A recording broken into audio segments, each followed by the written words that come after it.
Good morning everyone and नमस्ते। के छ हजुरहरूको हाल खबर? मेरो बबाल छ, बिन्दास छ, झक्कास छ। तपाईँहरूको पनि बब्बाल होला होइन। सो हेर्नुहोस्, हाम्रो साली नानी यस्तो कन्डिसनमा पुरा बिस्कुट डोबाउँदै चिया खान रेडी भएर बस्नु भएको छ।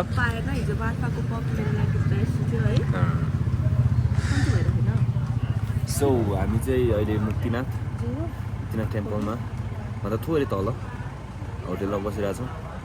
So we are planning to go होइन अप्पर मुस्ताङतिर, तर के भयो हाम्रो अलिकति टाइमको अभाव अनि अलिकति हेल्थ कन्डिसन अलिक खराबले पनि र हामीसँग टाइम पनि अलिक कम छ, त्यसैले हामी आज फर्किन्छौँ। मेरो नानीलाई सन्चो भएन, हेर यति हाँस्ने मान्छे आज यस्तो डल भएर बसेको छ। So we are planning to return back to Pokhara आजलाई चाहिँ। हेरौँ अब पोखरासम्म पुगिन्छ कि पुगिँदैन थाहा छैन। अब त्यसपछि चाहिँ अनि अर्को दिन भोलिपल्ट चाहिँ हामी लाग्छौँ चितवनतिर। सो अहिलेलाई यति नै, अब बाँकी कन्टिन्यू गर्दैछु। अहिले चाहिँ हामी चिया खाएर निस्किन्छौँ, बाटोमा गएर खाना खान्छौँ है। हामी चाहिँ आज एकदम ननस्टप राइड हान्नेवाला छौँ। पहिला फोटो खिच्केवाला छौँ ठुलो पहाडमा गएर भिडियो र फोटो। ल मेरो सानो चाहिँ पुरा झ्यापमा छ, अझै लट्ठ परिरहेछ। ल हेर्नुहोस्, बाई। सो मुक्तिनाथको आज यति नै छ। So we will continue. आज चाहिँ हामी गएर पोखरा बस्ने प्लान हो। हेरौँ के हुन्छ, कहाँ गएर कहाँसम्म पुगिन्छ। ल हजुर ल अरू केही मोस्ट इम्पोर्टेन्टली अब तपाईँहरूसँग हिँड्न पाइयो, घुम्न पाइयो, त्योभन्दा खुसीको कुरा के होला? मलाई थ्याङ्क यू भन्नु मलाई। हजुर हजुर ए अब जाने झ्याम्मै नआउने हो है। हामी त राति नै गएर अबि कति थियो।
चिप्ले छ नि प्लाटै भयो चिप्ले के त्यहाँ स्टार्ट हुन्छ कि बाइक हेर्नु त।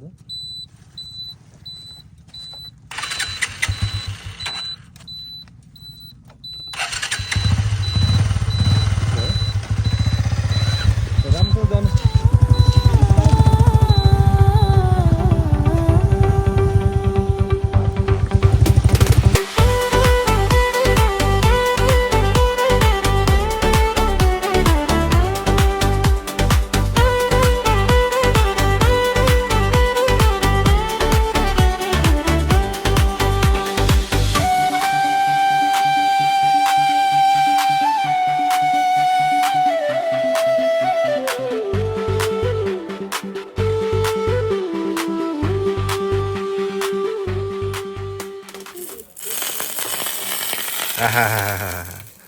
कति राम्रो डढ्यो अगाडिको त ल हाम्रो दाइले हो यहाँ झैया पार्नु भएको चाहिँ अब हामी यहाँबाट बेनी लाग्छौँ लगभग 2 घन्टामा बेनी पुग्छौँ होला बाहिरको भ्यू यस्तो छ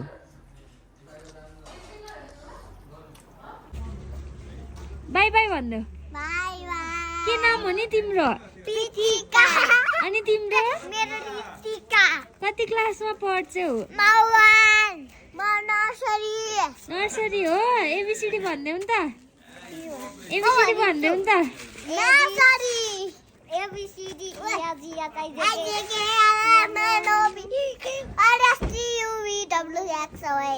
ल ताली बजाइदेऊ बाई बाई बाई बाई कति राम्रो